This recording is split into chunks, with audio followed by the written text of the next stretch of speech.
How we doing, folks? This is Mike, and I am joined by Mike today. This is the Why Not Us podcast. Mike, why not October? It is the best sports month of the year, in my opinion. Some people have their March, beginning of April arguments, June, playoff, basketball, hockey. But I love October. And we both love October. You're wearing your Yankees jersey. The Phillies and Yankees both getting a bye. We're sitting back on the couch waiting for these other teams to play each other starting tonight. And we had a pretty good, leeway into these playoffs with that doubleheader for the Mets Braves. That was sick. Yeah, that was awesome. I mean, that was playoff baseball. Yeah, that was at its finest. I mean, Mets felt bad for him. Had a bad feeling about him going into the day. Yeah. It was like they're gonna lose both, and somehow after this insanely crazy roller coaster season, they're gonna fall a game short. And then they have one of the most clutch eighth innings in baseball in as far as I can remember. I mean, absolutely. I wasn't even watching, and then someone texted something like, "Here we go, Mets." And then suddenly they were winning by 3, and then they were almost losing, and then they pulled it out. Absolutely insane. It was 3-0 the whole game. I just remember looking, and then they went nuclear in the 8th inning. But then the Braves took the lead back in the bottom of the 8th. And I think it was to the Mets closer, Diaz. Edwin Diaz, yeah. And then Lindor hit a homer, which, by the way, not an easy homer. It was like a low pitch. Did you see like the live stream with Frank the Tank, the Mets fan, the big guy from? Oh, it was great. It was great. I think he's one of those guys, and you and me can respect this. Like, he doesn't know how to be happy, especially about the Mets. I mean, it's the fucking Mets. So when he hit that home run, just dead silence, just stared, like did not say a fucking word. It was like, oh my, poor guy. He doesn't know how to react. He's like, something good happened to me. Yeah, he hasn't had a moment like that in like 10 years, maybe. And they still didn't win it when they lost to the Royals like 10 or 12 years ago. Yeah. I remember that. That was one of the, that was probably the last time that the Mets were relevant. And I will never forget that the Mets were playing the Cubs in the NLCS. And obviously this was either middle school or high school, so I was still back home in Jersey. And it was like a Tuesday night. And my dad and I are watching this Mets playoff game. As Yankee fans, just watching playoff baseball. Sure. And it hits extra innings, and it's like 11 o'clock, and mom's upstairs like, hey, time to go to bed. And we're like, all right, game's almost over. Then it goes to extras. Then it goes to the 11th, then the 12th. And once it gets to extras, you're bought in at that point. You're watching the whole game. And it ended up going either 16 or 17 innings. Wake up in the morning, absolutely exhausted. Mom's like, you shouldn't have stayed up. So 2 days later, same series. And my dad and I, as a joke, he's like, all right, we're going to cut off at the end of the 10th. Even if they go to extras, we'll only watch that first inning of extra innings. And then the next game goes like 15 innings. And of course we stayed up and watched that too. Yeah. And my mom was like, are you kidding? Did you just do that again? Right. And it was like, you don't understand it unless you don't get it. But it was just absolutely awesome. It's playoff baseball. There's nothing like it. And I love that they had this doubleheader, which was playoff baseball atmosphere, and then tomorrow the games start. And like we said, Phillies and Yankees, and we will be talking about baseball a lot because this is big. And it's not because we're disappointed in our football teams. Why would you ever assume that? It's just because we've always been bigger baseball guys. Everyone knows that about us. Mike, I got one more question and then we'll get to football because holy fuck, what a weekend. There were so many games. Honestly, I think college took the throne. There was a couple good NFL games, but college just blew my mind. I mean, what a fucking weekend. So we're going to get to it all. And I kind of want to start with college. And again, not avoiding our teams. I'm not, I promise. But so the Phillies they're the 2 seed, so we can really play anyone but the 6 seed, who I believe is the Mets. And you guys are the 1 seed, so you can play everyone but help me out here. The third seed in the AL is Astros.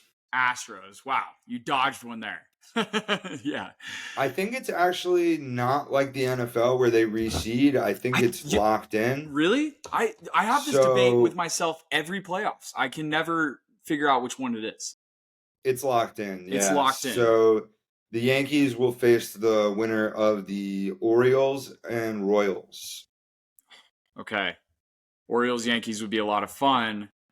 That means, oh God, we get the winner of the Braves and Padres. So it could very easily be, for the third year in a row, Braves and Phillies in the divisional round. Except this time we'd be at home to start, which I don't know if I like, because like we would go to Atlanta, we would split the series, we would win that first game with, you know, Wheeler, Nola, and then you got 2 games in Philly, which felt like a lock until the Diamondbacks came in. But that's by far my favorite part of the day. The Diamondbacks are out of the playoffs. I don't have to worry about them. And how weird is it that I'd rather play the Braves than the Diamondbacks, but like that's how much I was scared about the Diamondbacks. I just, you know, they were the only team that could prove in the MLB that they could go into Philly and win a playoff baseball game there. Not just 1, 2 in a row. And no other team has proved they can do that.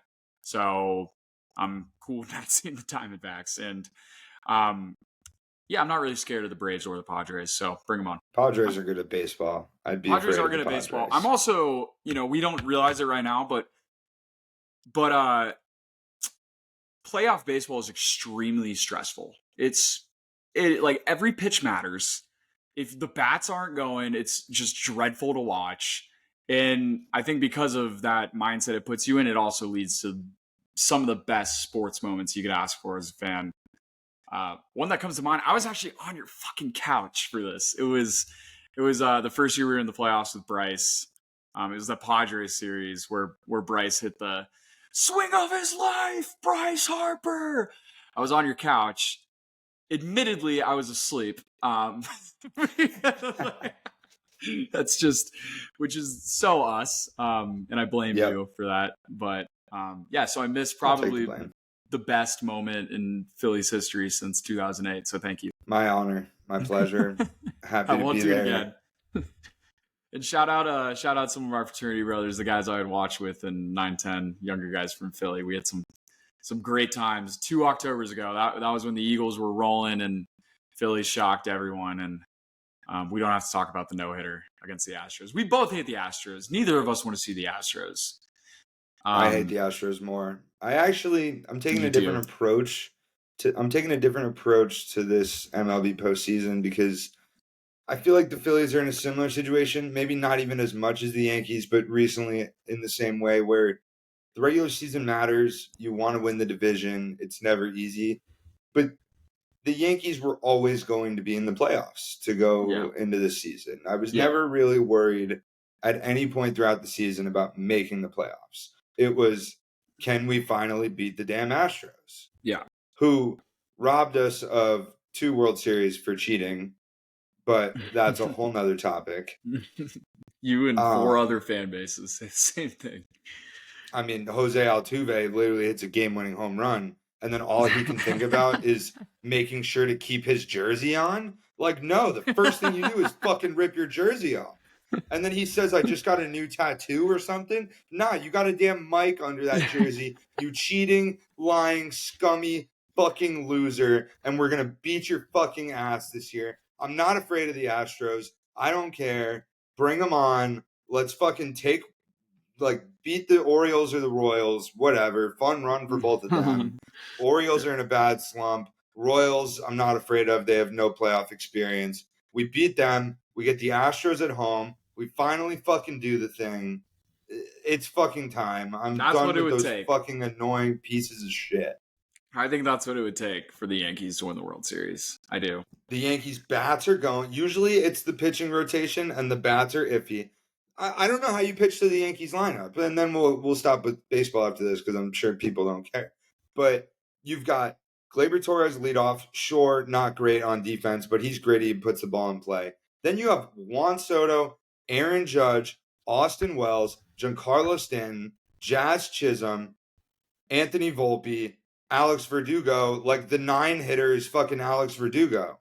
Like, how do you pitch that lineup? I don't know. Yeah, but he sucks. He's terrible. Yeah, that's why he's the 9 hitter. I mean, Jason Dominguez is available, but I think I could catch a fly ball better than Jason Dominguez. What about Matt Carpenter? Is he still on the team? No, he actually went back to the Cardinals this year. Fun fact. Oh, titty. Good for him. Dude, he was electric last year. And you guys still missed the playoffs. What was that about? We forgot to hit the baseball like usual. But yeah, we got a week off. We got a week off, so we don't have to talk about either of our baseball teams until next week when shit starts to get real. But one thing we do have to talk about is our football teams. Can we wait? Just one game. Can we just delay it by one game? And this is a good excuse. Just one. Yeah, sure. I can't wait for you to delay it one game afterwards, though. We have to talk about this game. Some were saying that it wasn't the game, but the play to end the game, essentially, was one of the best plays in college football history, which is an insane take. Insane. Week 4. But I'm up for it. I don't know if I believe it, but the Ryan Williams 75-yard touchdown after Georgia screamed back in that game out of nowhere. No business being in that game. They were fucking leading. They were winning the game. And then the first play back, this 17-year-old kid named Ryan Williams from Mobile, Alabama, catches insane grab, like the body control. He's running a sprint. The defender's side by side with him. He stops on a dime in midair, grabs the ball, is able to turn away, and then he does this like the weirdest juke I've ever seen, where he like it's like you remember that highlight from Lamar Jackson in high school where he's like going to the goal line and he just kind of stops on a dime, and then the guy like rushes back, and he did this except like it was right after he caught the ball. And then he runs. I mean, you guys saw the play. I know everyone has at this point, but that game was incredible. It was amazing. And let me be transparent to the audience, because I don't know if I mentioned this in the pod leading up, but it became my story of the weekend. I threw one of my largest bets of all time on Georgia money line. It all made sense to me. Better team coming into the year, better coach, better quarterback, better defense. I get that it was in Tuscaloosa, but I liked the fact that they had that weird Kentucky game 2 weeks prior and people were downing him, because I just thought I saw value there. It got down to almost a pick 'em. And I threw a very large amount of money, very fucked up, on Friday night on Georgia money line. But I felt great. I texted our big group chat. I gave a big monologue. Mike, Georgia did not win the game. Alabama did. Yeah, no. Really? Yeah, I lost money. I didn't lose as much as I was gonna, because some can call me a bitch for this, but during college game day in Tuscaloosa, I got so scared of the crowd. Saban's wife was on the show, and I was like, nope, can't do it. And I took half of it away. So it would have been the biggest bet I've ever placed on a single game. It wasn't. It was just one of the bigger ones after that. So win in my book. Am I hot for hedging myself? I think. No, I think you cashing out half of that probably cost Georgia the game. I think it was a veteran I think move. you let your nuts hang. I think when you throw a big bet in blackjack and you push, then you double down. You push and you harder. Throw more because you push harder. Instead, it got to the moment. The bright lights were on you. The big stage. Everyone was watching. And what did you do? They asked for insurance at the blackjack table, and you took the insurance. I took the fucking insurance. I never do that. Who takes insurance? Nobody takes insurance. And I lost. The dealer did not have 21. No. You know, the dealer got to 21 when they flipped to 6, and you're like, oh, 16, and then bang, 1, 1, 2, 1, 1. Like the craziest 21 you've ever seen in your face because you took that insurance. And you know what I did? I said, I'm going to stay away because I don't know how this game is going to go. You didn't bet it? I thought you took Bama. No, that's where I started the weekend. You took Georgia, and I was like, cool. Now I feel really good about taking Bama. And then you told me like the day or two beforehand that it was the largest bet at the time before you cashed half of it out like a pussy. It was the largest bet you had ever made. And I was like, you know what? Like, I don't want to fade this guy. Like, I hope you win the bet. I'm like, I'm rooting for you. I'm rooting for you, Mike. Big bet, big moment. Like, why not? And then I woke up on Saturday and I remembered the last time that Georgia went into Tuscaloosa and played Alabama. It was our sophomore year of college. One of my best friends growing up grew up on the same street as me. EJ went to Alabama. So both SEC, but we started, Bama and Florida, not generally big rivals, different sides of the conference when that was a thing last year. And so we rooted for each other's teams. And we had nothing going on in Gainesville sophomore year when that game was going down. It was COVID. And we I took a road trip. Gainesville during COVID. Well, it was like, fuck it. It's an away game. Let's get out of here. Let's go to Bama. So I took a 7.5-hour car ride. I forgot you did this. Yeah. With Tyler Schaefer and Jordan Quayle. Wow. Most of the random viewers won't understand how absolutely insane that is. That's pretty crazy. Quayle's brother went to Bama, so we all took a road trip, stayed with my buddy EJ, had an absolutely amazing weekend. The problem was that since it was COVID, there was limited seats. I didn't even go to the game. My buddy went to the game. I went to his fraternity house and hung out at the fraternity house watch party. Long story short, Alabama won the fucking football game. It was fucking electric. I'll never forget how insane Tuscaloosa was. So I woke up on Saturday and I was like, Bama wins the football game in Tuscaloosa. Kalen DeBoer's statement. Jalen Milroe is better than that ugly fuck on Georgia. Like, let's fucking go. So I ended up, based on you cashing out half your bet and me throwing way too much, we probably had the same amount of money on the game, you fucking loser. And I fucking won. Get fucked. You still didn't have a great weekend, did you, though?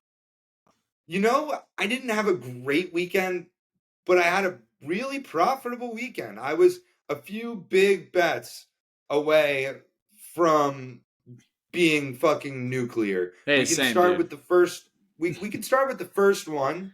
It was actually Thursday night. My boots were on the ground for the Giants and Cowboys game, so naturally cooked up a few parlays and hammered the Cowboys spread, and everyone knows what happened. But yeah, that was bad. There was a few, and I'm gonna get to mine because I had one of the worst bad beats I've ever had. And I quit gambling because of it. I no longer gamble on sports. I just have one last thing to say about Bama. I kind of came to a conclusion as we were talking about it. I think Bama reproved that they are the pinnacle of college football still. Not just because of them being maybe the best team in the country, great football. We all know that. I mean, Kalen DeBoer was really my main takeaway. They got another stud coach. Potentially the best in college football. What he did at Washington last year was incredible. And now he has, best program. But the thing is, Tuscaloosa, that crowd was rocking. It was college game day. If you were to explain college football to someone in England or wherever the fuck, I'd want to put them in Tuscaloosa for that night game against Georgia. That's what the game I would want to introduce them to with college football. That was it. That was college football in its rawest form. And it's hard to, I know Super Bowl is it's something else, but it's hard to argue anything beats that. It's just different. So it was great to see, but continue. Boots on the ground Thursday night. Should have covered, didn't. The one thing that I was most proud about the Cowboys throughout their rough start to the season, I had no doubt in my mind that Brandon Aubrey was the best damn kicker in the league. And I think he's still the best damn kicker in the league. By far. I am not shitting on Brandon Aubrey because I still love Brandon Aubrey. And I think 99 out of 100 times, especially if it matters, he makes that kick. And yet, the Cowboys -7 looked awesome when we were up 5 with a field goal with a minute and a half left. And he missed it. Almost cried. How do you miss that field goal? Mike, how do you miss that field goal? 100% because of you. That was 100% because you were there. I'm good when I'm there, though. I'm good luck for my teams. Really? I don't do that. When you go to Cowboys games, they win usually? Yeah. I guess you go to bad games. I was so sweat-free the whole game. It was never a doubt. Like, it wasn't a convincing win, but it was always like, we're going to win. I was never really worried about us losing. And it was just so easy and free, and I threw way too much money on it. And luckily, Rico Dowdle scored the first touchdown of the game because that was fucking electric. Yeah. But Brandon Aubrey, yeah, that one hurt. That one really hurt. I had to wait like an hour for an Uber home afterwards as I was starting to sober up, and all I could think about was Brandon Aubrey not making that kick. Yeah, dude, that's why you don't bet against your team that's a favorite. The spread, it can just change your vibe. You should be able to be happy after the game. However, like, this is what we got to talk about. Like, how happy are you? Because I mean, yeah, like you kind of felt like the Cowboys were going to win that game, but it was because Daniel Jones was the quarterback and their first fucking 4 drives were field goals. So it's like you're not going to beat the Cowboys this way. Everyone knew that. But how do you feel? Like, give me your honest opinion. I feel good. Ugh, you sound like me against the fucking Saints. I mean, do I feel great? No. Yeah. Are we the best team in the league? Certainly not. We won a game that we needed to win. Did definitely need to win that game. We had to beat the Giants. I said it last week. I said there's no chance we lose, and there was no chance that we lost. CeeDee Lamb comes back with a big game. Rico Dowdle looks good. Zeke was pretty much non-existent, a non-factor. Rico Dowdle's he's the guy. not really playing much. Rico Dowdle's the guy. He looks decently electric. The O-line looks decent. The defense is a very bend, don't break style of defense, which is generous for we give up a lot of yards. Mm-hmm. But we're sort of stingy in the red zone when we play teams that don't know how to score touchdowns. Daniel Jones threw a pick. Don't care that it was on the last play of the game. Still got a turnover. He did get a turnover. In all honesty, I think we're just average. Super the average. Cowboys are so average. Super. There's nothing throughout the first 4 weeks of the season that have made me think this team is special. And I think that's a product of not doing anything in the offseason besides re-signing your quarterback to a 4-year, $240 million deal and paying CeeDee Lamb, Mike, who you already had. You didn't. Yeah. Mike. Are you going to read me the damn schedule now? I don't want to fucking hear Mike, you guys got Steelers next week, then the Lions, then the Niners, and then the Falcons, then the Eagles and the Texans. That's a gauntlet.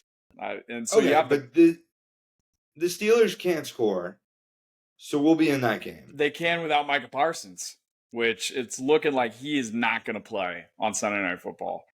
That is the report as of today. They're thinking high ankle sprain, but he's a freak athlete, so they're not calling it a high ankle sprain. I would be seriously surprised if he plays. DeMarcus Lawrence is out 6 to 8 weeks. Who's that? Dude, he's bad. But I could see them doing with Micah. I mean, and maybe this is like a secret weapon for the Cowboys because I don't even know who's playing linebacker for you guys, but high ankle sprain, can't really get low on the edge. Maybe they just put him back to his roots and say, play middle linebacker, don't go too crazy. But either way, he'll be limited. So, and listen, that's kind of the one you got to win because I think the Lions steamroll you on the ground. Same thing with the Niners. Same thing with the Falcons. Same thing with the Eagles. Like, they got to figure out the run defense, like, now. Yeah, but those other teams aren't that good. The Lions, like, I have a hard time seeing us win that game. The run games are good, though. That's the problem. Like, they can 49ers are bad. Falcons, am I afraid I have something of them? to say. We'll segue this into the Eagles game if you want.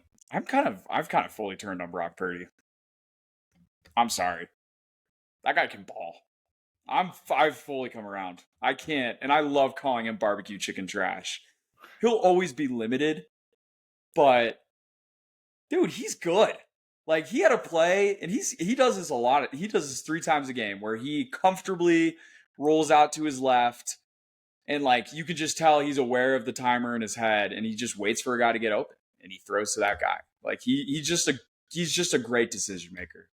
I gotta give props. I know they played the Patriots and shit, but their team isn't as good as it was the past 2 years, and he's still performing at a high level. So I'll just give a little bit of props to Brock. That was very nice of you. I'm sure Brock Purdy appreciates that. I think he's better than both of our quarterbacks right now. No. Yes. Put him on either one of our teams, and he looks like shit. Correct. I think anyone would look like shit for the Philadelphia Eagles. Well, that's the interesting thing is I think we were talking about it yesterday. The quarterback play is just so down this year. Extremely. I think we're still in the phase of like the old guard is out / going out with Joe Flacco and Aaron Rodgers. Shout out Joe Flacco. Shout the fuck out Joe Flacco, man. He won a football game. He caused me to lose my lock of the week streak.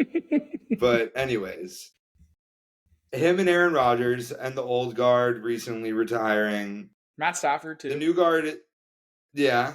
The new guard is here. Mahomes has clearly taken over. Josh Allen is still playing at a very high level. My question is, who's the MVP right now? Because Josh Allen had a kind of a snoozer on Sunday night. Patrick Mahomes isn't, putting up he's 4-0, so we'll give him that. I think he's probably the easy chalk pick right now, Patrick Mahomes, and then you can still make the argument for Josh Allen. I'm hoping you say someone else. I'm going to let you say who you want to say, and I'll play devil's advocate just for the fun here. Okay. Well, I think Josh Allen's stats are so much better than Patrick Mahomes that right now he has to be MVP over Patrick Mahomes. I don't care about the 4-0. Mahomes has not played well. He hasn't played a full 60 minutes of good football. He's turned the ball over. They're not scoring on every drive. They're winning gritty games, which is cool, but that doesn't win you the MVP. He doesn't have anything. And Josh Allen's putting up numbers. I'm going to save your guy for you. If I had to take a guy to win MVP, give me the motherfucker in Minneapolis, Sam Darnold. Nice. 4-0. He's the only quarterback in the NFL with 10 passing touchdowns this year. Yeah. He is absolutely balling. He's not turning the ball over. He's making the right decisions. He's handing the ball off when he needs to. He's throwing the ball when he needs to. When he's in a crunch, he throws it to his fucking guys, and they make plays. And the Minnesota Vikings are 4-0, so they're shout out them. 4-0. And, of course, we both bet on the Packers, Mike. And we told everyone your lock of the week should be the Vikings. Me and Mike, fake stat, probably real stat. I think we're 0-92 when we bet on the Packers together. And the Steelers. We'll do the Steelers too. Most definitely the Steelers, yeah. I don't know if people were going to catch on, but I think if the season ended today, Jaden Daniels is the MVP. Like, non-biased, right? Like, if it ended after 4 weeks, he's your MVP. That's a 3-1 NFC East leading Commanders team that doesn't have a defense, that just steamrolled the Cardinals. I think they had one punt, so shout out the Commanders punting team.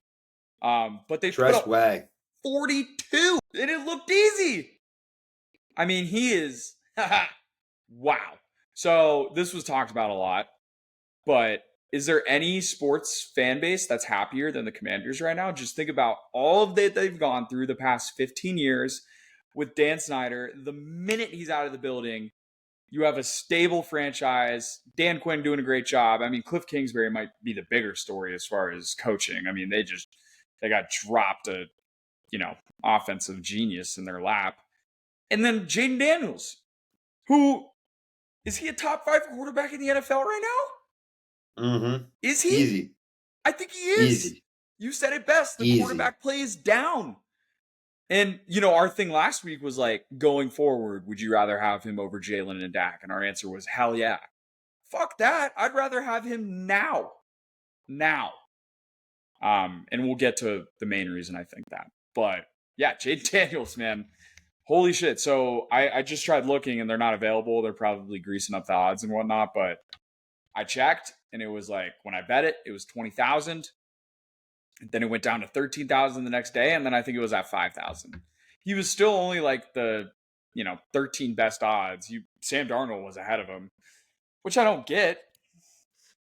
But I don't know if he's 4-0 versus 3-1, but still. Yeah, true. But I don't know. That's has a rookie ever won MVP before?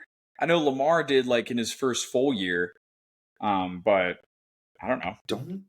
Dak almost did. No, he did. No, he didn't. No, Zeke was like the story of that year. Dak almost won MVP. He was top 3 in voting. Was he really? Yeah. 2016. Yeah. I might fact check you on that. I don't know. Because Zeke was like, I know he stole like rookie of the year from Zeke at the like very end, but most people thought it was going to be Zeke all year. The Eagles lost to the Buccaneers. First thing I want to say about the game is Matt Jenkins. Dude, just all-time piss poor performance. We didn't hear from him until 2 minutes left in the third quarter. And he's like, go Bucs, by the way, I think I'm about to die.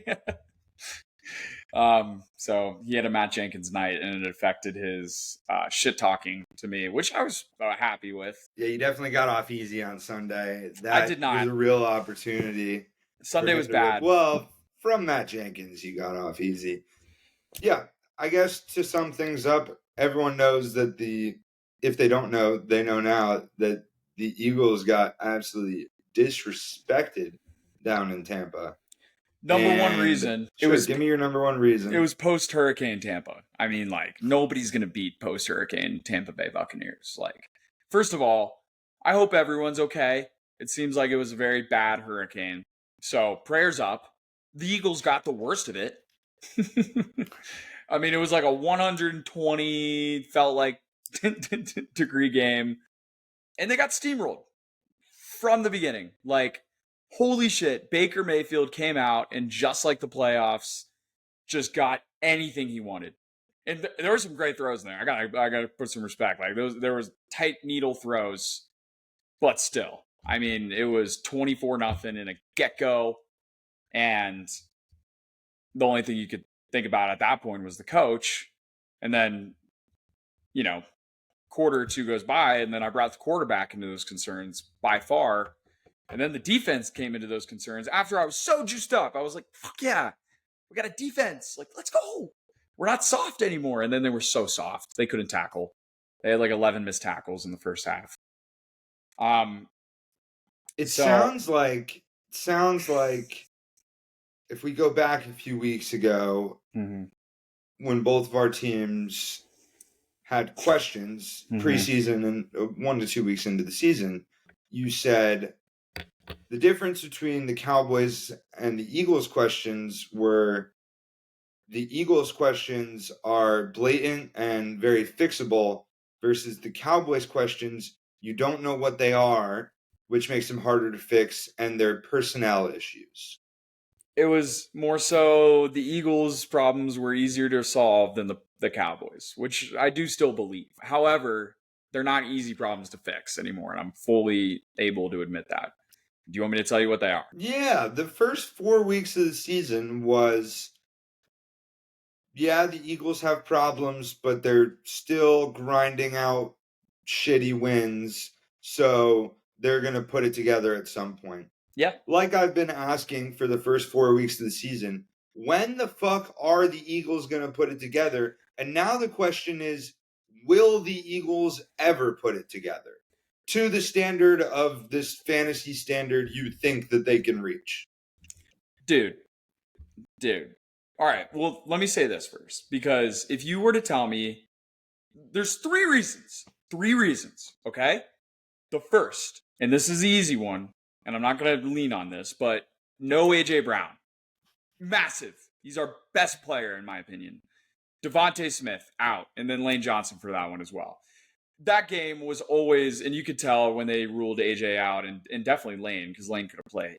But they were like, hey, this game. Let's throw it away. Let's get into the bye. We have our bye week. So, and one thing I'll note, like the NFC South might be the best division in football. The Packers are very good. I know they lost, but they're a very good team.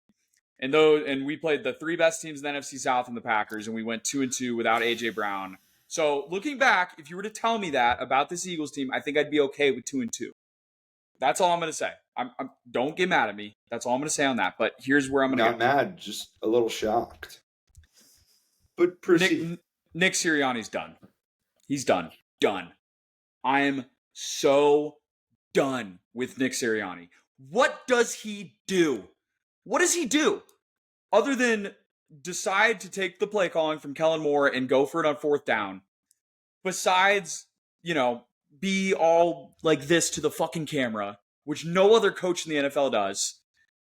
Listen, I see former players, especially like Fletcher Cox and Jason Kelsey, they're like, Nick's my guy. And like, it seems like a little bit receptive in the locker room. But I don't buy any of it. I mean, he has such an inability to adjust like normal coaches do. And listen, and we said this when he made those fourth down calls against the Falcons. When he looks dumb, he looks dumber than anyone on the planet because of just who he is. Okay? And when we do things good, I don't put it on Nick Sirianni. I'm like, great job, Kellen Moore. Great job, offensive line. Great job, Jalen Hurts. So Nick Sirianni, the question the Eagles fans have been asking is like, if you get in Belichick during the bye, are we a better team? I don't think the Eagles leaders would be accepting to that. I think Nick Sirianni is going to stay. I don't think he gets fired this season. And I think because of that, the Eagles are not going to win the Super Bowl. I don't think the Eagles even win a playoff game with Nick Sirianni as their coach. Maybe they play the Seahawks. I don't know. Maybe they, Vikings, sure. But I'm watching that Lions game and I texted you it. The Lions are everything that the Eagles are supposed to be. They can run it down your throat when they want to. They have this just arsenal of weapons that they can go to on offense. And they have an offensive coordinator that gets them open. And Dan Campbell's an aggressive coach. And sometimes he looks dumb too. But, you and me and the rest of the country would say, like, yeah, I'd rather Dan Campbell be my coach than Nick Sirianni. So I'm out on Sirianni, Mike. I'm done. He's not my coach. I think I'd do a better job coaching the Eagles. I'd be out on him if I were you too. Listen, like, if he's going to be this CEO head coach, and that's like what he is, which is what we've heard from the Eagles front office, it's like, offense, defense, give it to the coordinators. Nick, he's the CEO. He's the players guy. He keeps the group together. No, he doesn't. All offseason we heard like about him and Jalen Hurts having a feud, which I never bought into, but who fucking knows? We heard it like crazy. And if he's going to be your CEO head coach, then just make it Big Dom. Like, why isn't Sirianni? Just have Big Dom do it. Everyone loves him. If that's what you want from your head coach, why is it this dumbass? I'm over it, dude. I'm so fucking over it. It's so ironic, too, because, like, we have these dogs, like Jalen, and we're going to get to him. I'll talk to him as much as you want to talk about Jalen. I have a lot of conclusions. Or not conclusions. I have a big comparison to make. But, like, dog. Like, just a, that's who he is. He's just a mature adult that's a football player. AJ Brown. Lane John, like, just dogs on this team. And Nick Sirianni's not a dog. He's a fucking loser. He's a fucking loser. Everything's gone bad since that Bills game last year. I think the Eagles are like 3-9 since that Bills game last year. Jalen Hurts and Nick Sirianni, 3-9. Unreal. Unreal. And you said it, Mike. When are they going to prove it to us? My thing is, like, I don't think they ever will with Nick Sirianni. I think they'll squeeze out games like they do because the talent is there. We all see the talent.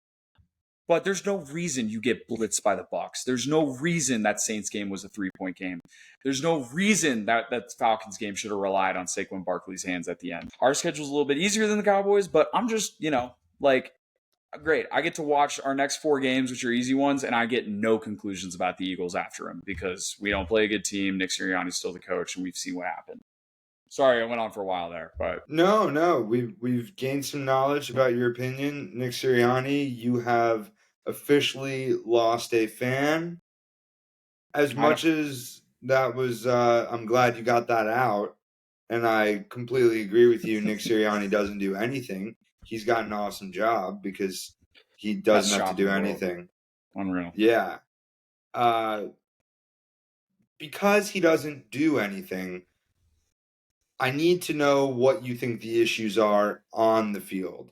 And this could be offensive or defensive coordinator play calling because they're the ones actually drawing up the plays. But aside from like 3 to 4 Saquon Barkley absolutely brilliant plays per game, the offense is terrible. And aside from a few individual plays on defense that cause turnovers and big stops, the defense is soft. It So was is it a soft. personnel thing yet? Is it a personnel thing yet? One player on the defense for sure. Josh Huff, our big edge signing, is the worst football player I've ever watched. I cannot believe like you would do a better job at defensive end than Josh Huff. He's getting one-on-one by tight ends and not getting a single yard. Like it's unbelievable how unproductive that guy is. So pass rush is a fucking problem, dude. I mean, 3rd and 11, Baker got whatever the fuck he wanted. And that has been the story of the Eagles the past 4 or 5 years. We thought it was a Jonathan Gannon thing and his scheme. We had shit defensive coordinators and just defense in general last year, maybe one of the worst in the league.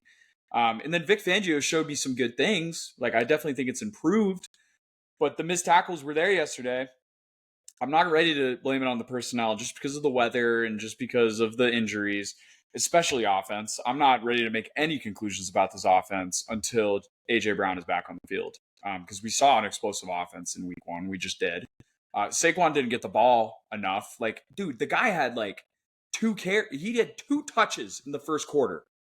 It's like the Bucs are the worst run defense in the NFL. That was your fucking game plan, is go out and try and feed Jahan Dotson. He didn't get a target. Who are you throwing to? What, like? So let me leave this to Jalen because that's where I was gonna go. I need to close off the Eagles with a statement about Jalen Hurts. All right. Well, here's where I'm gonna go, because there was a point in this game where the Eagles came back and they had this crazy 2-point blocked field goal, which like gave it a perfect 2-touchdown game going into the fourth quarter. 2 touchdowns, Eagles. And the Eagles started driving, and there was momentum. And it was a 1st and 10 from the 20-yard line. And Saquon Barkley just had like 3 great runs, and it just felt like he was going to see his way into the end zone easily. We took him out of the game. We put Kenneth Gainwell in there. And 1st and 10, drop back pass. Jalen Hurts goes back, and he had zero awareness of a defender right next to him, and it was the easiest strip sack I've ever seen in my life. Going back to when I would see those every game for a quarterback the Eagles used to have named Carson Wentz. Dun, dun. And I'm ready to talk about it. And we've talked about the Eagles a lot here, but this is what I got for you. Carson Wentz became the Eagles quarterback in 2016 as a rookie. He had a very promising year, and Eagles fans were very excited. I remember them starting 3-0 that year. Wasn't a very good roster. Jalen Hurts started as the Eagles quarterback after replacing Carson Wentz in the 2020 season. 2021, same thing. A team that snuck into the playoffs, got rocked, wasn't really supposed to be there. Promising stuff from Jalen Hurts. The next year, 2017, is when we won the Super Bowl. Carson Wentz had an MVP year. He was going to be the MVP. He gets hurt. Nick Foles. We know the story, okay? But Carson Wentz had an amazing year that year. 2022, Jalen Hurts goes to the Super Bowl. And just 19 months ago, that Super Bowl was. And Jalen Hurts played one of the best quarterback football games I've ever seen in my life. He was the pinnacle of what you want from a quarterback that day from all angles. This beefy guy that was built like a running back, 100 yards on the ground, but then also threw for 360 yards that game. Tough throws. He was the guy. The next year, Carson Wentz comes back. He's injured. We sneak into the playoffs, and he sucks all year, but no Eagles fans wanted to admit it. Not one. We blamed it on the weapons. He had shit weapons. But Carson Wentz was bad that year. And then Nick Foles even came in and won his playoff game. The next year for the Jalen Hurts, 2023 was last year, and they were squeezing out wins. They had a 10-1 record, but Jalen was turning the ball over. There was all these red flags, and sure enough, it came crashing down, and they got rocked in the playoffs. The next year was Carson Wentz again, and that's when it all went to shit. They snuck into the playoffs somehow that year off some crazy-ass comebacks from Carson Wentz, and it kept us just pulling in like, maybe, like, I still like him. And then last year, he was out. He was no longer our guy. We drafted Jalen that year. And then this year, I'm sure you know where I'm going with this, Mike. I'm seeing a trend. Now, it is a trend in which guarantees us to be in the Super Bowl in 2027, and I'll take that. But listen, I saw an Eagles fan talking about it, and he was like, I don't want to do this again. We were so naive and wanted to just disregard any conclusions about Carson Wentz because he was our guy, and we anointed him our guy, and we did the same thing with Jalen Hurts. And now we are kind of in the same spot. And there's still a lot of season. But that's where I am with Jalen Hurts. He could be Carson Wentz. He's clearly the guy for this year. There's no question of benching him or trading for anybody. Like, whatever he is, we're going to find out the rest of the year because he's a starting quarterback the rest of the year. Yes, obviously. Okay, so my question is, if you take a team to a Super Bowl as a quarterback, not necessarily win, but you go to a Super Bowl, how many years of immunity should that buy you? Such a good question. It's the same thing about the coach, too. Nick Sirianni, the fact of the matter is, should have been fired in the offseason. You're not allowed to do that as a coach with the roster you had. You're not allowed to lose games like that down the stretch. You're just not allowed. But he got the grace because of the Super Bowl. And it can be the same thing said a little bit about Jalen. And it's not even about the fact that he got to the Super Bowl. It's about the way he fucking played in that Super Bowl. I mean, the one thing that I could cling on to as a fan after the most excruciating night of my life, losing the Super Bowl, was that Jalen Hurts played out of his fucking mind. Like, he was the best quarterback on the field that day. And I clung on to that. And I'm still clinging on to that. And now I come to you as a humble ball knower, relating this back to what I experienced as a Carson Wentz fan who had fat heads of Carson Wentz all over his room, and it fell apart. And not only that, not only the replica of the quarterbacks, but like, we fired Doug Peterson that offseason. And Jalen's going to be the quarterback next year. I can 100% guarantee that. And, I'm going to be critical because I think it's about time to be critical. And I think most Eagles fans are saying the same this week as we go into the bye. But that said, he still has played good. But man, the fumbles I'm getting so sick of it. He has I think the most turnovers in the league besides Josh Allen. The past, since 2023, maybe it's him. So that's where I'm at with Jalen. It's Jalen. Are you the guy or are you Carson Wentz? That's the question. And Nick Sirianni, I don't even want to ask a question. I hate you. That's where I'm at with the Eagles. And I think that was a very mature reaction to the game. I think the bye week is going to do you guys well. So well. I think it's going to leave you asking a lot of questions that you're going to need to see answers to the week after. But a bye week is always nice, especially after the way that game went on Sunday. Yeah. To close things out, I will say I went through this whole mental debate with Dak Prescott going into the season. Ultimately, I was hoping he would play out his contract, and if he earned a new one, we would pay him. If not, we would let him go, and I'm sure someone else would pick him up. I will say, in defense of people like Dak Prescott and Jalen Hurts, not even really in defense of them, but in defense of the teams keeping them, we already touched on it. The quarterback play is down in the league. There's never been a year where there's like 25 quarterbacks that can get you to a Super Bowl. There's never even been a year where there's like 15 quarterbacks where you're like, that guy can win a Super Bowl. So there's such a limited amount of guys that I think you'd rather have a guy that can get you there, has gotten you there in the case of Jalen Hurts. So whether he can take you back, I'm not sure, but I think you'd rather have a guy than not have a guy.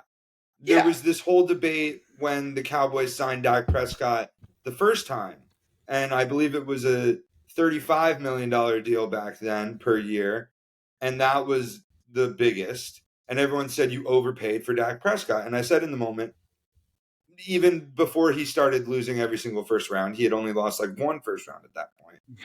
I said, I'd rather overpay and have a guy knowing that if we don't pay him, someone else is going to pay him that money. So did we overpay for Dak Prescott at 35? Sure. Did we overpay this time at 60?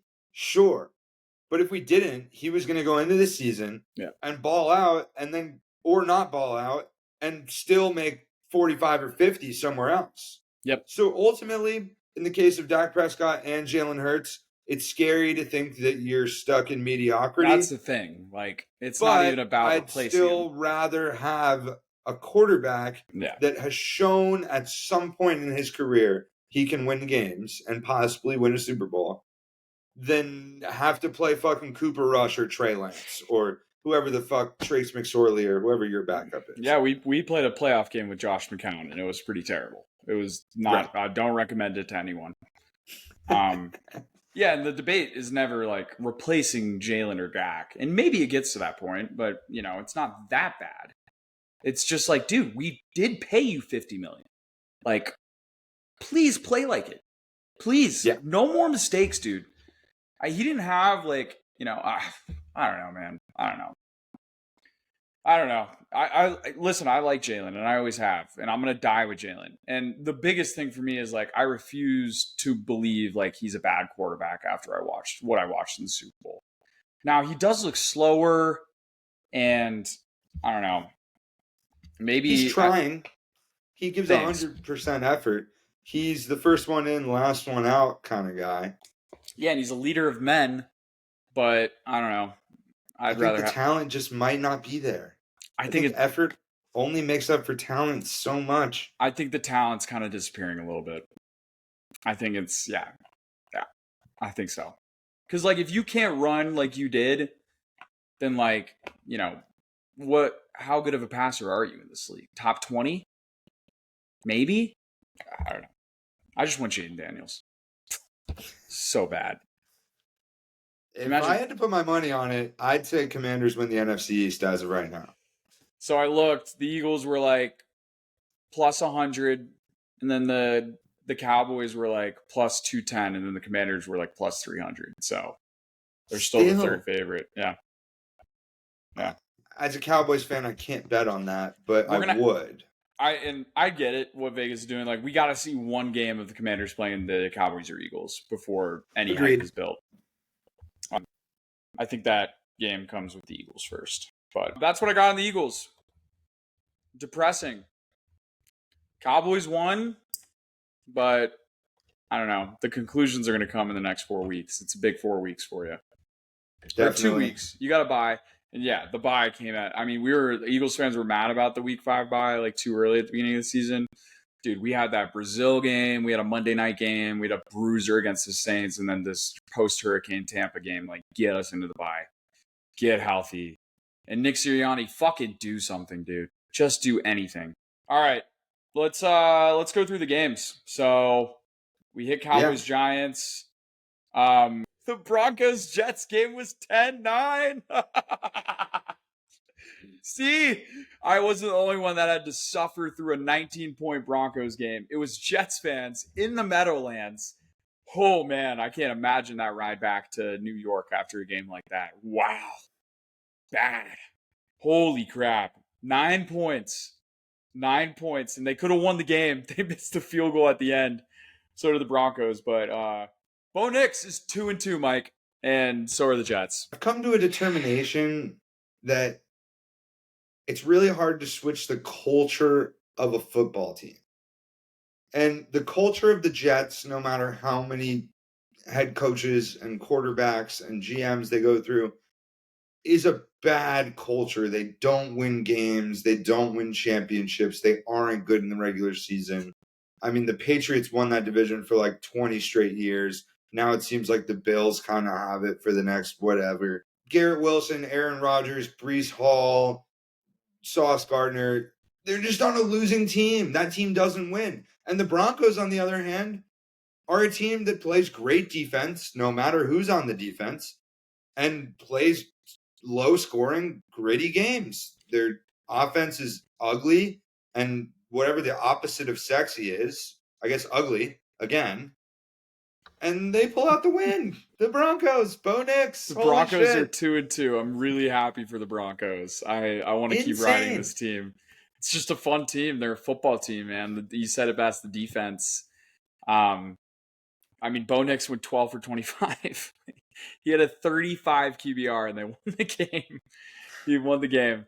Oh, wow. Yeah. No, Nathaniel Hackett revenge game? Nope. I mean, you cannot feel good about Robert Saleh as a head coach. They should have fired him last year.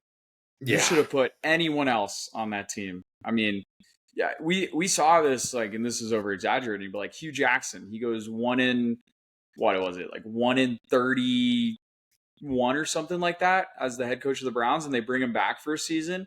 It's like, I don't care how bad the team was. Like, you can't just expect to win football games after this is what you were used to. So yeah. I think with Aaron coming back, like, that was their reset. But it's the same thing with Sirianni. Like, it didn't feel fair to fire him at the end of the year. I don't give a fuck about fair. Make your team better, right? Like, you saw the proof in the pudding. I don't care if Zach Wilson was your quarterback. Like, just fire the guy. Fix the team. I don't care about 2 years ago anymore. We've seen in the NFL that just things can change like that. So, like, just make changes. The Jets didn't. They kept everything the same. They thought they'd roll in, and, I have no confidence in that team beating the Bills in the playoffs or winning the division. The AFC, I think, I don't know. Yeah, Jets are Jets. Like, they'll make the playoffs. They'll squeeze in, and maybe it becomes a story. I like stories. I like Aaron Rodgers stories. I thought a lot about Aaron Rodgers this weekend, and Tom Brady too, which, by the way, great hearing him on the Bucs-Eagles game. Felt like we were never going to win that game. I mean, oh my God, you should have seen it, dude. There was this it was like 4th and goal on the 1 yard line, and it was the 2-minute warning. And at the 2-minute warning, Tampa Bay, like, and please welcome back to the stadium, Super Bowl champion Tom Brady. Whole stadium goes nuts. Tom's waving to the crowd. And then it's like, whistles back, 4th and goal. And it was one of the scariest plays ever because Jalen, he had to, like, roll out. He actually made a great play there. But I was sweating my dick off. That was terrible. Tom Brady's good in the box, though, no? Yeah, he was great. He was great. I don't know what happened week 1 for him to be that quiet. He was talking his ass off. I enjoyed every second of it. Just happy to see him doing well. Like, did we expect Tom Brady not to be good at something? I mean, he's great. He's awesome. Yeah, to close off the Jets thing, I saw a cool video, not cool for Robert Saleh, from the Titans game where the Jets score the game-leading touchdown. They end up winning by like 2 touchdowns. And Rodgers just scores the touchdown, runs straight to the sideline. He's still in game mode. I saw Game is far from over. And Robert Saleh's like, yeah, slaps on the back of the head. And Aaron Rodgers goes, it's not over. It's not over. I don't think he said scored that. A touchdown. I think he said don't call that. Like, he was mad at the play call or something. I think that was what the lip reader said. I thought he was saying something like, get your fucking shit together. Yeah, we just scored a touchdown. Yeah. Like, act like you've been here before. Now let's close out the football game. Like, touchdowns are cool. Let's go win. And then let's go straight to the locker room because we beat a shitty Titans team. No reason to celebrate like we won the Super Bowl. And I think that's the difference in maturity in a team like the Jets that gets super fired up every time they score a touchdown versus someone like Aaron Rodgers who's already thinking about like what seed he's going to be so that he can win a playoff game. Like, he's not worried about beating the Titans or the Broncos. Like, right. He's looking at the bigger picture, and I don't think Jets fans can do that. Well, that's the thing so Aaron Rodgers is my favorite quarterback of all time. And I've always wanted to make the argument that he's the best quarterback of all time. And this is how I'm ready to phrase it. I think Aaron Rodgers is the best quarterback of all time to throw the football. I think he's the best thrower of the football we've ever seen. However, that is not the full quarterback job description. Not even close. You got to be a leader of men. You got to have this championship mindset. You got to work well with the staff and the head coach. You got to work well with the other players. You got to stay healthy. All these different things. It's not just throwing the football. And I think Aaron Rodgers, and I hope you agree, I think he's the best to ever do it as far as throwing the football. But the reason he's not the greatest of all time is because Tom Brady does everything else better than anyone else. And listen, the quarterback job description, that's the beauty of the quarterback position. It's not just throwing the ball, right? It's not like being the left tackle, just cover the blind side. Like you have all of these different boxes you got to check. And we've seen like quarterbacks like Nick Foles, like, not necessarily have to have those check boxes, but you squeeze into a Super Bowl. But you brought up a great point. It's like you kind of have to have one of those dudes most of the time to win a Super Bowl. And man, Aaron Rodgers, he's going to come out with one Super Bowl. And I think that's the biggest thing you can blame it on is like you never cared about the other stuff like you should have as a quarterback. I think it's unfair to blame him. I think he went through a lot of years of Packers teams where the defense wasn't great. They rarely had a fucking star running back. They never had a first round receiver. Every single year they went into the draft and then they would take a not receiver. I get it. Let me ask you this though. Like, do you think Tom Brady loses that NFC divisional game to the Niners that was like 13-10? Do you think he loses that, any of those Niners games, right? Like there was playoff games that lost by one score. One of them was to Tom Brady in the NFC Championship game when they won Super Bowl with the Bucs. And it's like, I don't know if Tom Brady loses those games. Like, even if he doesn't have a grasping control of what is going to happen on, the other side of the field, you can bet your ass his leadership's going to like try and get those guys to come there. Which brings me to another great point. Did you see Baker talking before the game? No. So he went on a podcast, and this was before the Eagles game, and he talked about how like, yeah, the guys like this year, like they're just like less stressed out. Like we just like to have fun. Like I'm just a fun guy. And like when Tom was here, they were like really stressed out and didn't have that. And then Tom, I love that Fox did this. Props to Fox. Like this is how you set up good television. First thing he comes on the air and says is like they address that. And Tom Brady says, he's like, yeah, I didn't realize it was less stressful not to win Super Bowls. And that's all he had to say. That's all he had to say. It's all he had to say. He's like, listen, I didn't go to have fun. You're not my fucking buddies. I'm going to work. This is a championship mentality. And plain and simple. Like, that's it. You just got told, Baker. There's nothing you can say. I get where he's coming from and all, but like, why would you ever say that, Baker? Don't say that. Yeah, you can't call out the GOAT, and you just look like an idiot now. I completely agree with your Tom Brady take. He doesn't lose those games. Nah. The only thing I'll say is just giving and this is not any diss on Tom Brady, because I also believe he's the greatest quarterback of all time and everything. Belichick had a huge impact on winning some of those games as well, I'll say. I don't think that takes away from Tom Brady, because I think Tom Brady proved himself by going to Tampa Bay and winning a Super Bowl without Belichick. Yes, he did. He could have learned all those things from Belichick. Like, it's all about where you start as a quarterback. He had the best situation of anyone. Totally. But there's like you were saying, the whole culture thing. There was this other thing that as soon as a player either signs or gets traded or whatever to the Tom Brady team, he immediately gets their number. They're thrown in the group chat. Immediate accountability. He'll like quiz people when they're like in the locker room, and if they don't know what motion is on a certain play, like they're the guy gave Antonio Brown a Super Bowl. Plain and simple. Yeah. Yeah, and then Antonio Brown, Gronk. Mm-hmm.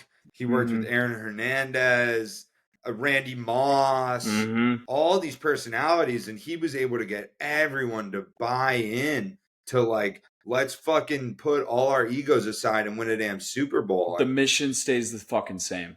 Like, it doesn't change. There's one goal. There's one reason we show up to work every day. Yeah. we're just at a cool place with football. And Tom Brady, it's just amazing how perfect his career really played out. Especially with him jumping in the broadcasting and they did the roast and that just set up his media. I mean, Tom Brady's he could run for president one day, maybe, but he would get votes for sure, for fucking sure.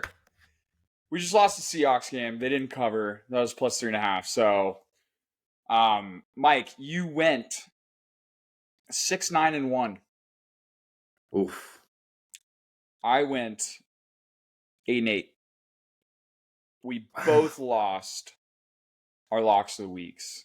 Yours, and we'll hit yours first. You put something on the Instagram story. You wanted people to take the live bet. I did not endorse that. That was not me, folks. The Steelers almost came back. That one's on me. I take it on the chin. I did live bet it. And ultimately, I was wrong about the Steelers. But what I was more wrong about was not taking the Bears, because the Bears was my true lock of the week. It was the game that I felt the best about, because the spread didn't make sense and the Rams just came off a big win. And why are the Bears favored against anybody? 3.5. And it makes no sense. Yeah. But that Bears defense is legit. Yep. That Rams defense is super banged up. The offense is super banged up. Like I said in the podcast last week when I took the Bears, just not as my lock of the week, Matthew Stafford turns the ball over, which he did. Their offense struggled in the red zone. I'm going to completely ignore the Steelers game because I don't want to talk about it. And just harp on the fact that I was too pussy to lay my nuts on the table and take the Bears as my lock of the week. And that was my lock of the week. And there was the pressure, and it usually doesn't get to me, and it got to me, and I panicked, and I was afraid to be an idiot that lost with the Bears. Yeah. And instead, I was the idiot that took. So far, my locks of the week have been the the Commanders, whoever the fuck played the Giants week 1. The Vikings. Which now Commanders, looks awesome. But, Steelers. And I mean, what am I doing? it wasn't great. Mine was also terrible. I didn't have one, and at the end of the episode, I said Eagles, worst pick of my life. I mean, that was stupid, but I'm clearly the better lock of the weeker, and so that's why I take this one a little harder than you. Yeah, well, and the Steelers was I think I texted you. I was like, you can never take your win from last week and just transfer it over. It's never that simple, and it wasn't that simple with that game. I took the Colts. I agree.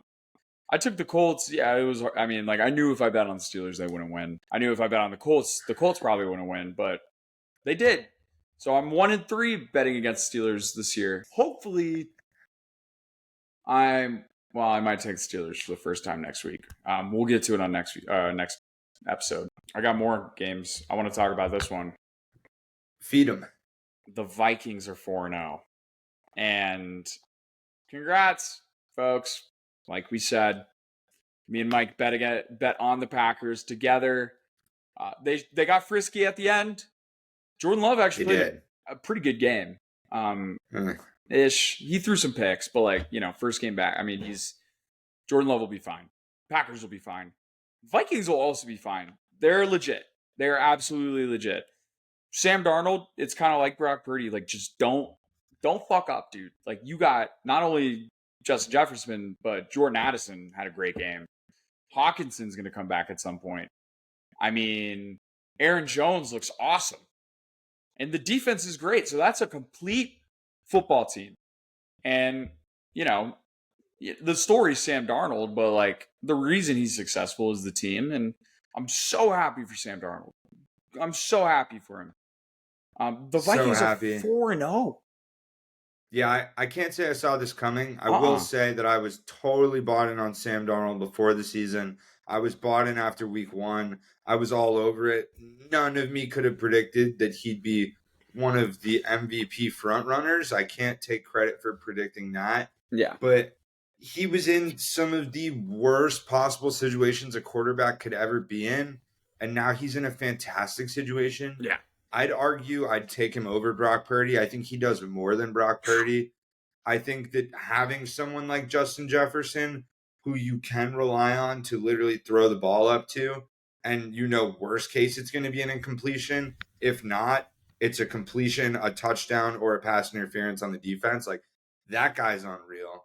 And he draws double coverages. So it opens everything up for Addison and this Naylor dude who can kind of ball. And Brian Flores has that defense flying.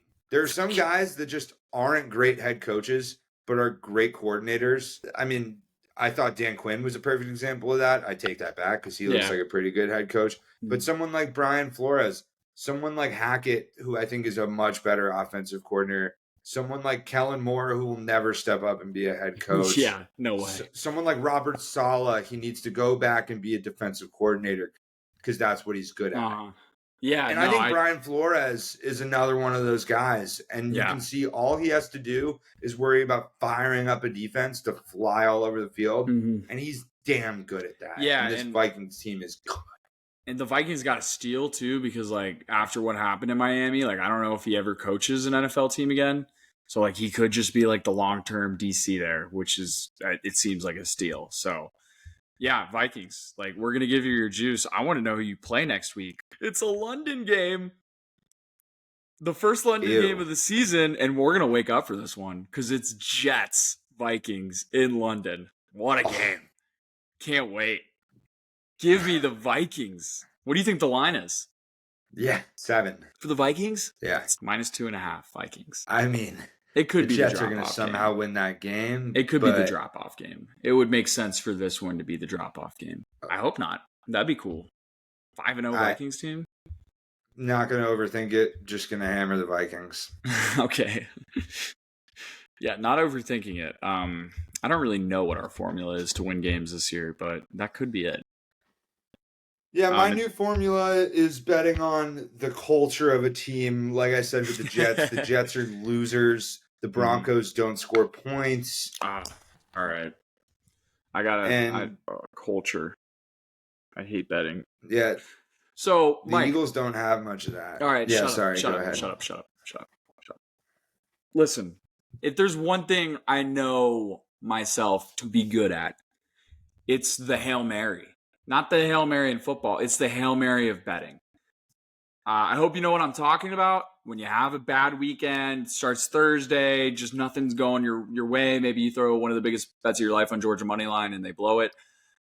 But what you can do is throw in a parlay for the afternoon slate of games that will get you back to even. And I was building that parlay, and I felt great. I took smart bets.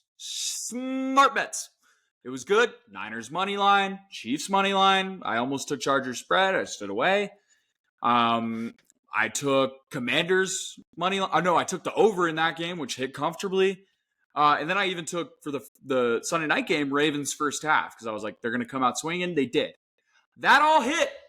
And you guessed it, folks. There was one leg that didn't. It was the Browns-Raiders game. The Raiders won 20-16.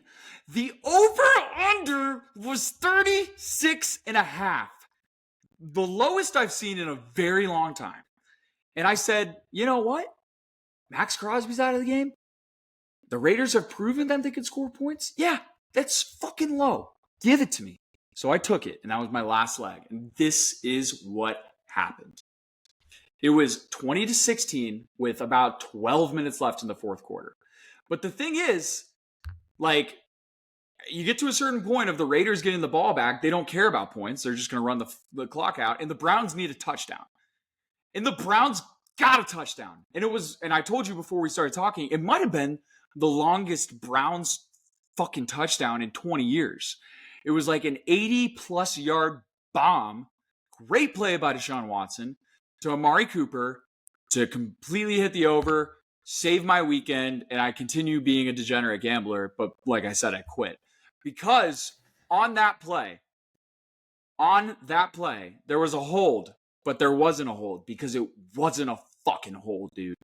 You've seen the play, and I hope everyone does their homework and goes and looks at this Amari Cooper touchdown that got called back. Because not only did they throw a call for holding when it was just a clear not hold. He wasn't even grabbing the jersey. Like, and usually, like, it's like you grab the jersey, Deshaun, splits away, and then you're holding him on for a second. It's a holding. There wasn't even that. He was just like pushing him. The announcer was like, "Oh my God, I don't agree with that call." But the worst part of this is like the flag came in after Amari Cooper had cut the ball. Like maybe even after he got into the end zone. Which, like, there was 10 minutes left in the game at that point. Vegas knows that, well, one, you score a touchdown like that, it gets called back. You're not scoring a touchdown that drive. No fucking way. They got to run all the way back from the end zone. Everyone's gassed. They didn't. But then the Raiders get the ball back, and they're not going to score another point. And then you give the ball back to the Browns, and they're going to try and score a touchdown with a minute left. And, of course, they didn't. So Vegas knew exactly what they had to do. They knew what the over-under was. I think the spread even, like if the Browns win that game, and I bet you the Browns got more love than the Ravens that week, the spread was -2.5. So yeah, the Browns win the game if they score that touchdown. They cover if they score that touchdown. Vegas said, called the guy, called the main ref, said, throw that flag, throw it on 53, the center. He seemed to have somewhat of a hold. He didn't. And we see through you, Vegas. And that's why I'm done gambling. Because I'm not going to bet against Vegas. I want to bet against my ball knowledge. I want to bet against the Steelers and the Packers. I don't want to bet against you calling into a ref and throwing a flag, which don't tell me you did it because I know you fucking did. It was too obvious. Just too fucking obvious. I will say they might not have called in the flag because the game was in Vegas, so they might have just walked across the fucking street and thrown it themselves. My God. Hey, guys, that was the over. Dude, throw a flag, please. Caesar's Sportsbook is just on a walkie-talkie from 3 blocks down the street. And it's like, yeah, actually, someone just threw $200 million on the Browns. The whole casino is celebrating right now. Please throw a flag. It's like those Buffalo Wild Wings commercials they used to do when it was like, send it to overtime. More football. It's the same shit at the fucking casinos. God damn it. I can't bet. I can't bet after this, dude. I can't. I made the right bet. I was going to go even into next week. I was going to be a smart gambler.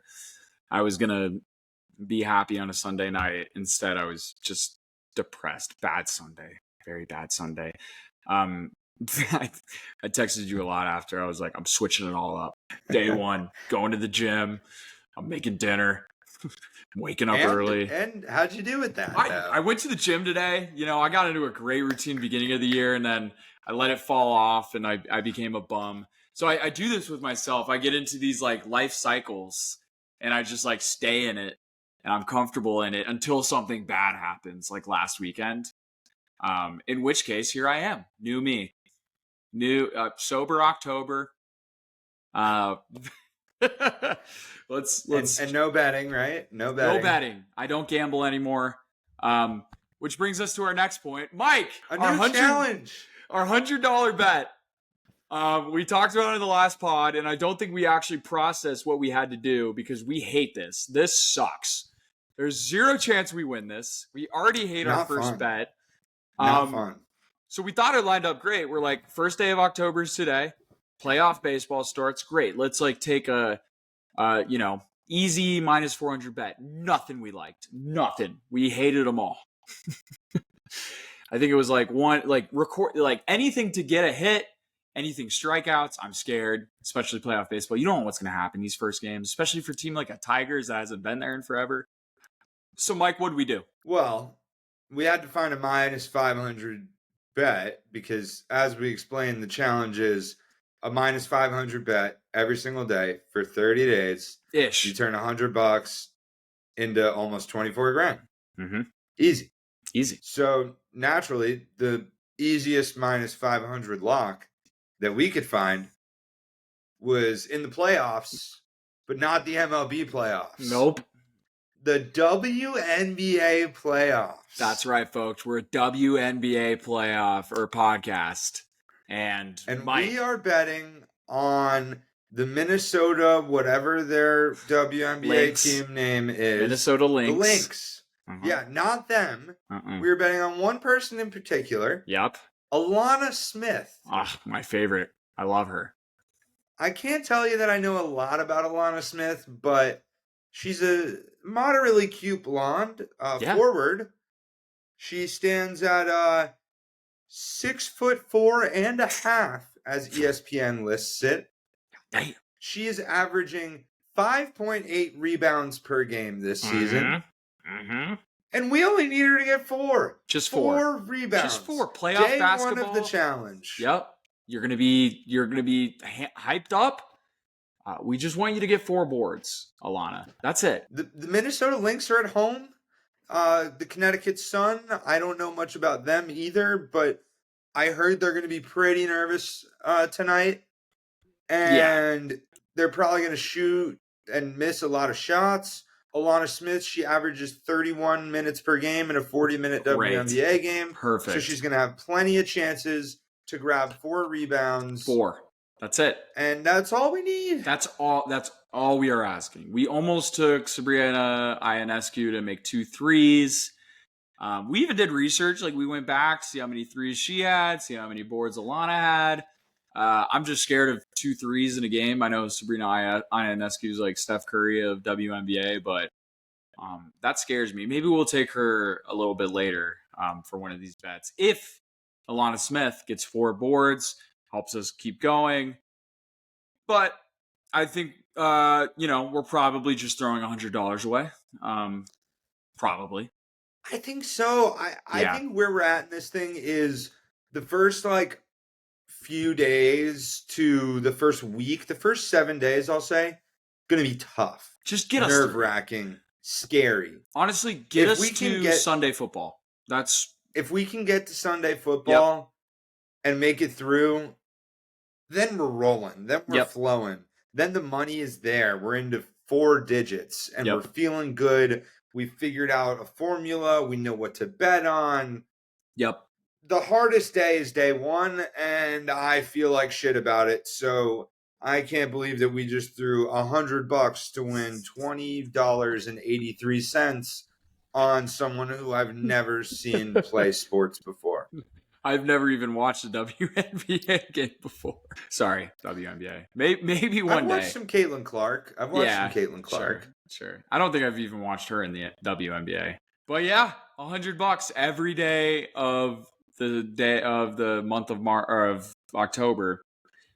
We'll be posting it every single day, contingent on us winning, so there might not be many posts. Yep. But I'd expect to hopefully we do well. I think the over-under is probably at 4.5 for how long we survive days.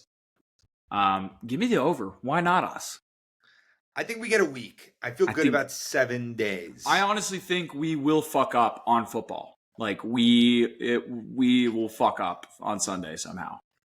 I'm afraid that, I've done some people call it a bank builder where you roll over each day. And I was tailing someone on Twitter and it was I think $10 into $1,000 or something like that. Yeah. And it was the last day. And it was last year. I vividly remember it was when Tyreek Hill got injured last year and he was on a heater. It was 100 plus yards every single day, every single week. His line was 80 to 90 yards a week. And it was Tyreek Hill to get 100 receiving yards. And he gets injured in the first half. And that's what I'm scared about. The bet is over. The bank builder is over. Everything's over. And I didn't even do anything wrong. Yeah. So that was Vegas. That's what I'm nervous about. They called in. They couldn't allow me to win $1,000. Nope. They couldn't let that happen. They couldn't even let me just go back to even this weekend. They just fucking hate us. By the way, I'm going to Vegas in 2 weeks. Wow. So you're done gambling. You're not sports betting on the challenge that we start today. You're not betting on football this weekend or drinking. Baseball this week. You're not drinking. Yep.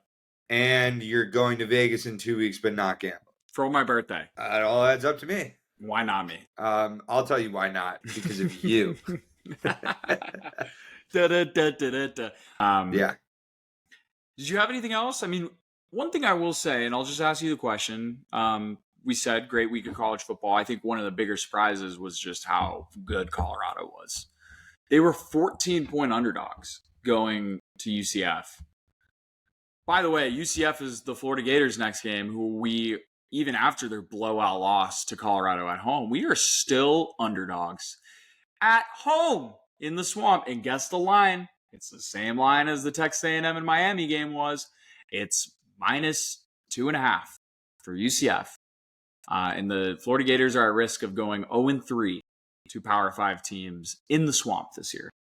But Colorado, my question is, like, I read you their schedule. You know, Kansas State, Oklahoma State, and Utah are the hardest games they have left. If they go 2-1 in those games and win the rest, Mike, is Colorado a playoff team? I know Big 12 championship and shit, but if they go 2-1 in those 3 games and win the rest, then yes, they're a playoff team. Will they go 2-1 in those games? No. Will they win the rest of the games? No. Are they legit? No. Their offense can score. Their defense is like Travis Hunter plus 10 high schoolers that have clout, and they are not legit. Hey, I don't know. He's injured. Injured. Oh, okay. Sorry. Did he also lose his toes? No, he still got toes. I think it's like actually something like serious that he's done for the season. Oh, sorry. Like, he's alive. But anyways, yeah, a bunch of clout chasers that put their Instagrams on their practice jerseys and shit. And I am not bought in. I do not believe Coach Prime is cool and entertaining, but not going to take this team to a playoff this year, not going to do it next year, may not ever do it. I'm out on the Buffs. Out on the Buffs. I don't love the Buffs. I mean, I just hate all my friends that went there. I live in Denver. It would be really bad if we lost UCF at home after what they just did to that team. That would not be good. We are always supposed to be better than Colorado. Always. I don't care if Deion Sanders is the coach. We are the Florida Gators in the SEC. Yeah, we better fucking win this weekend, Mike.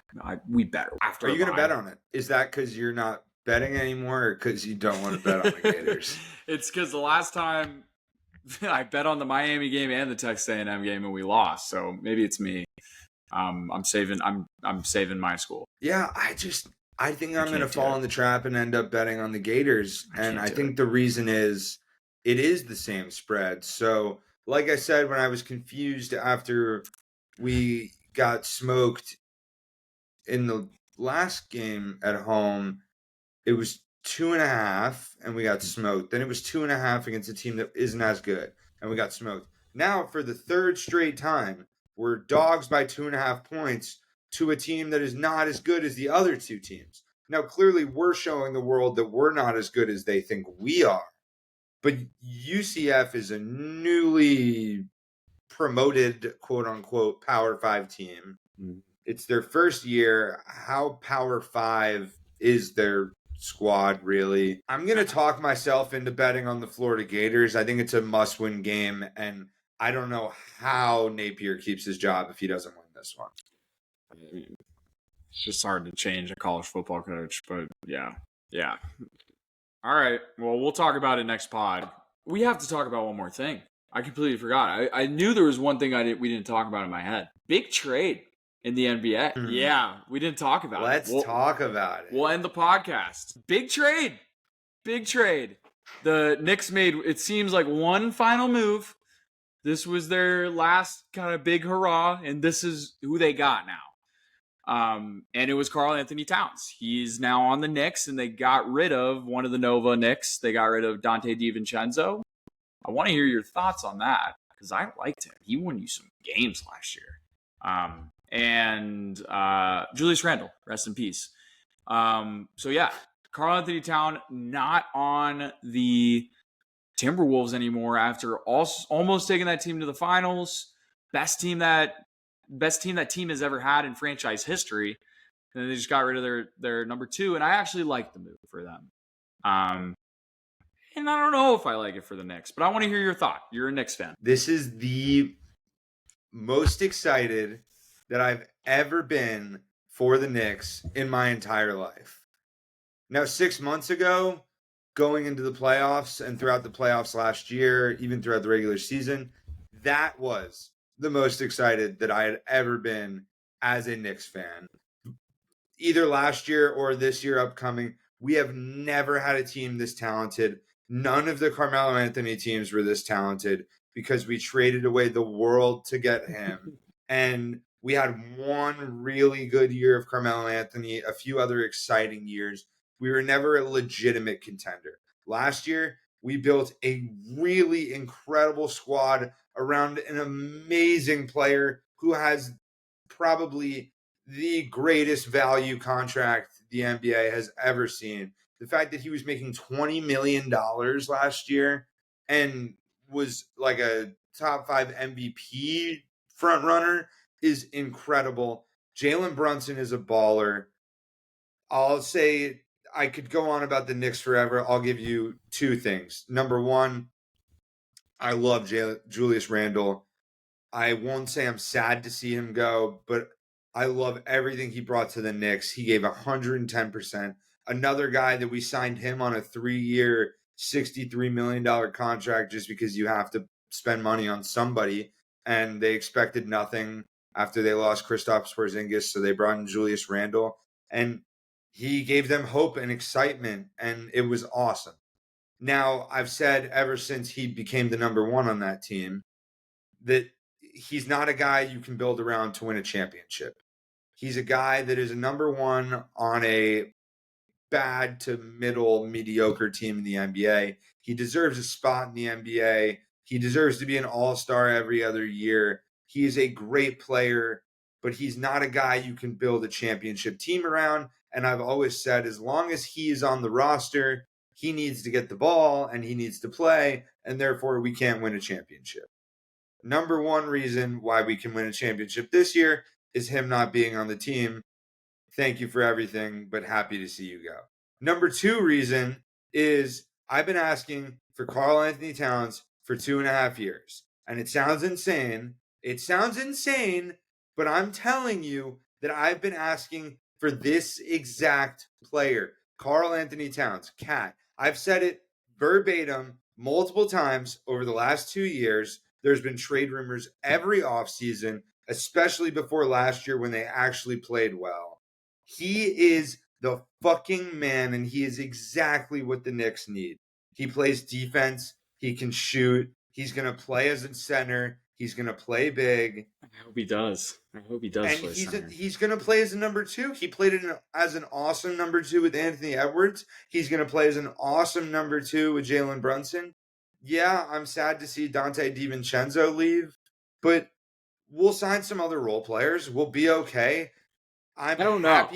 I'm more happy with Karl Anthony Towns. You should be happy. Than I am with Julius Randle and Dante DiVincenzo. No, you should be happy. I think this was a move. So, like, the thing is, like, the Knicks aren't the Knicks that we got used to last year anymore, because that was a team that had a lot of depth, and Jalen was the centerpiece, and they could just throw these bodies at you. That's what we saw in the Sixers series. So they're losing that, which is fine, because, like, that wasn't going to win a championship. This, I won't say can win a championship, because I still think there are two better starting fives in the East. But it was the right move. This is the type of move you make. Now, I just want to halt your expectations a little bit. Just a tiny bit. Because there was a debate on Twitter, and maybe Sixers fans were making it about them, but it was like, dude, he can't guard Embiid. Well, first of all, nobody can guard Embiid.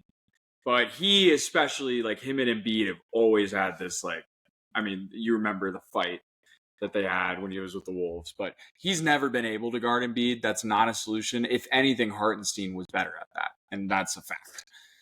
He's still on the team, right? No. Oh. See, that's concerning. So I think what they did is good for playing against the Celtics. Because now you got a guy that can match up against Porzingis. You got Mikal to go against Jaylen Brown, and you got, Anunoby to go on Tatum. You got Jalen to go against Drew Holiday, and then you got, who's your two? I guess it's Anunoby. You get my point. Bridges. Josh Hart. Josh Hart can follow anyone, right? So Josh Hart's coming off the bench this year. I saw that he was in the starting 5 projection. Who's starting over it? You'd have Jalen Brunson, Mikal Bridges, OG Cats at the 5. It's Josh Hart. Did I see? I mean, I didn't see. Did I see Bridges playing the 3 and Deuce McBride at the 2? Am I missing somebody? You'd rather have Josh Hart. You don't need scoring with that lineup. You need a Josh Hart type player. I agree. Yeah, right, so Josh Hart. And, I think that lineup will give the Celtics some trouble, which, by the way, the Knicks played good against the Celtics last year.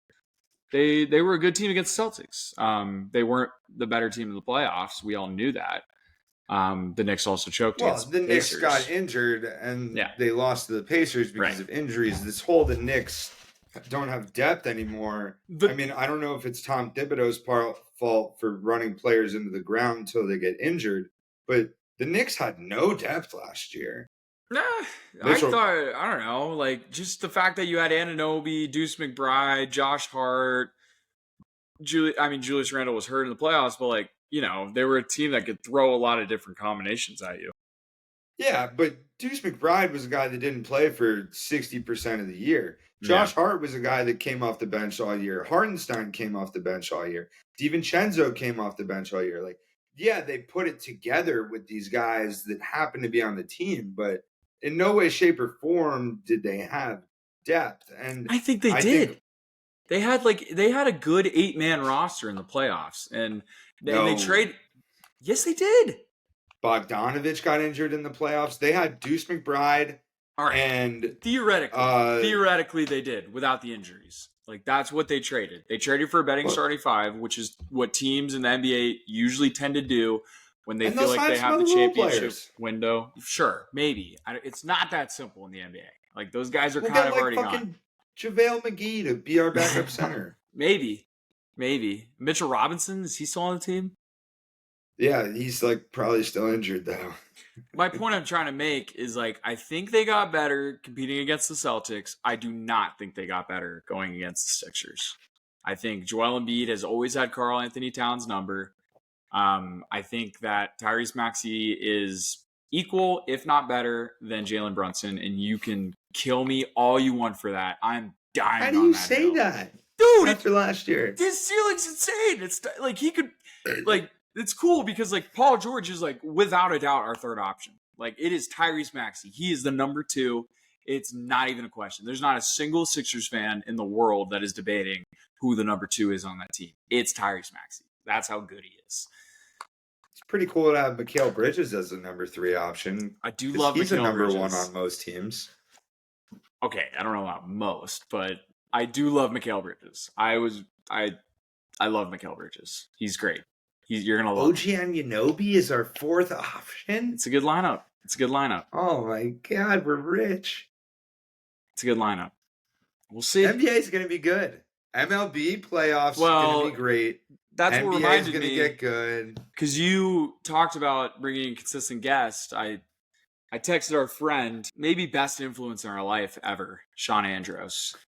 Because Sean's a Celtics fan, and listen, there's a top 3 teams in the East, and undecidedly, it's the Sixers, it's the Knicks, and it's the Celtics. And Sean is a Celtics fan.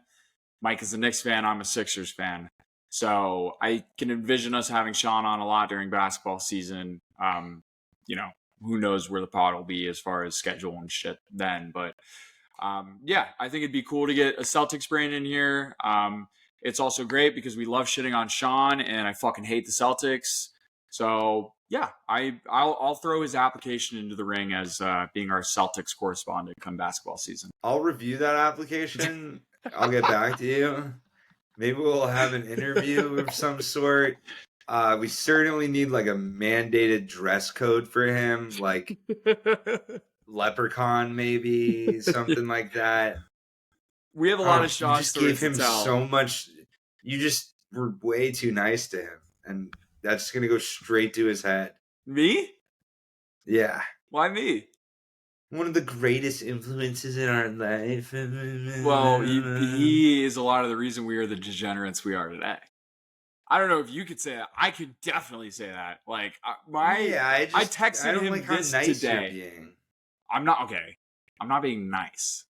I texted like nice, but in reality, like Sean Andrews completely changed the trajectory of my life.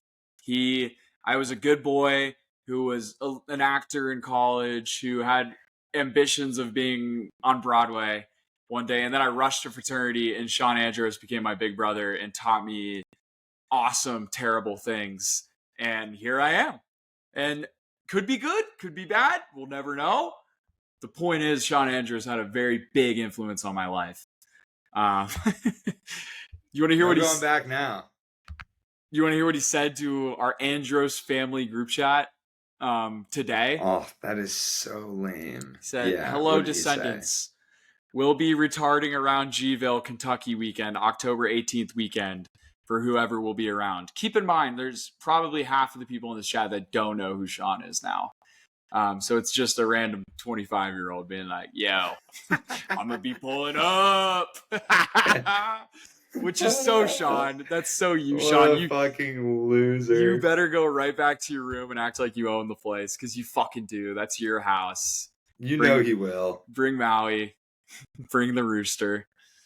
Bottle We'll of have Sean on. Hennessy.